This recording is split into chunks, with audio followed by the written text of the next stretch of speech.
সুপ্রিয় দর্শক আসসালামু আলাইকুম, welcome back to my channel cooking studio by Orin. আজকের পর্বে আপনাদেরকে একটি ডিম আর 3টা আলু দিয়ে দারুণ মজার একটি নাস্তার রেসিপি তৈরি করে দেখাবো। আর এই নাস্তাটি খেতে এতটাই বেশি মজার হয় যে একবার তৈরি করে দেখবেন, বারবার তৈরি করার রিকোয়েস্ট আপনার কাছে আসতেই থাকবে। পরিবারের সবাই এটাকে অনেক বেশি পছন্দ করবে আর অনেক মজা করে খাবে। নাস্তা তৈরি করার জন্য এখানে একটি মিক্সিং বোল নিয়েছি, এরপর এর উপরে একটি চালনি নিয়েছি আর চালনির উপরে 3টা বড় সাইজের আলু এইভাবে কাট করে কেটে ভালো মতো সিদ্ধ করে নিয়েছি। এখন আমি এই আলুগুলোকে চেলে নিচ্ছি। এইভাবে চেলে নিলে আলুর মধ্যে আর কোনো লাম্পস থাকবে না, আর এইগুলো অবশ্যই গরম অবস্থাতেই চেলে নিতে হবে। তো সম্পূর্ণ আলু চেলে নেওয়া হয়ে গেলে এখন আমি এগুলোকে বোলের মধ্যে নিয়ে নিচ্ছি। তো আলুগুলোকে বোলের মধ্যে নেওয়া হয়ে গেলে এখন এর মধ্যে একটি ডিম ভেঙে দিয়ে দিচ্ছি।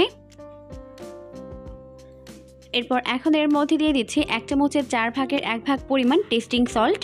টেস্টিং সল্ট এখানে স্বাদ বাড়াতে ব্যবহার করেছি, তবে আপনারা চাইলে এটাকে বাদ দিতে পারবেন। এরপর এখন এর মধ্যে দিয়ে দিচ্ছি 1/2 চামচ পরিমাণ লবণ। এখন এইগুলোকে খুব ভালো করে একত্রে প্রথমে মিশিয়ে নিচ্ছি। তো সমস্ত উপকরণগুলোকে খুব ভালো করে মিশিয়ে নেওয়া হয়ে গেলে এখন এর মধ্যে দিয়ে দিচ্ছি 1/2 চামচ পরিমাণ লাল মরিচের গুঁড়া। এরপর এখন এর মধ্যে দিয়ে দিচ্ছি 3 টেবিল চামচ পরিমাণ কর্নফ্লাওয়ার।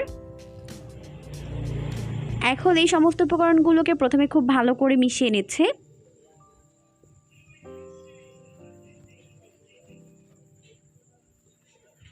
তো খুব ভালো করে মিশিয়ে নেওয়া হয়ে গেছে। এখন হাতটা ধুয়ে এসে নাস্তা শেপ তৈরি করে নিব।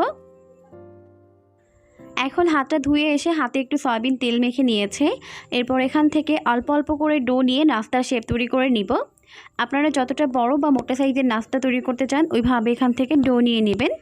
এরপর হাতের মধ্যে নিয়ে এরকম একটি গোলাকার শেপ দিয়ে নিলেই হয়ে যাবে। তো এখন তৈরি করে নেওয়া হয়ে গেছে। এখন আমি এটাকে সরাসরি ফ্রাই প্যানের মধ্যে দিয়ে দিচ্ছি। আর আমি যে তেলটা নিয়েছি এটা কিন্তু ঠান্ডা তেল, গরম তেল না।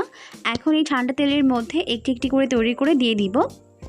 এতে করে নাস্তার শেপটা নষ্ট হয়ে যাবে না।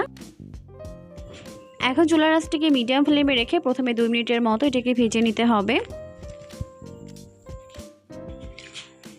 2 মিনিট পর যখন নাস্তাগুলোর মাঝে এরকম সুন্দর একটা কালার চলে আসবে তখন চুলার আঁচটাকে একটু বাড়িয়ে দিয়ে উল্টে পাল্টে গোল্ডেন ব্রাউন করে এগুলোকে ভেজে নিতে হবে।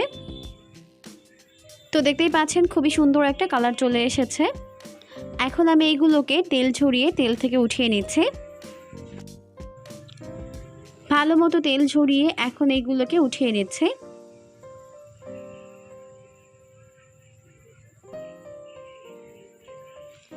তো এখন আমাদের সবগুলো নাস্তা ভেজে উঠিয়ে নেওয়া হয়ে গেছে। আপনারা চাইলে এটাকে টমেটো সস কিংবা পছন্দ মতো সস কিংবা চাটনির সঙ্গে সার্ভ করতে পারেন। খেতে কিন্তু দারুণ মজার হয়, অবশ্যই বাসায় ট্রাই করবেন। দেখবেন পরিবারের ছোট বড় সবাই এটাকে অনেক বেশি পছন্দ করবে আর অনেক মজা করে খাবে। পরবর্তী ভিডিও দেখার আমন্ত্রণ জানিয়ে আজকের মতো বিদায় নিচ্ছি। সবাই অনেক বেশি ভালো থাকবেন। আল্লাহ হাফেজ।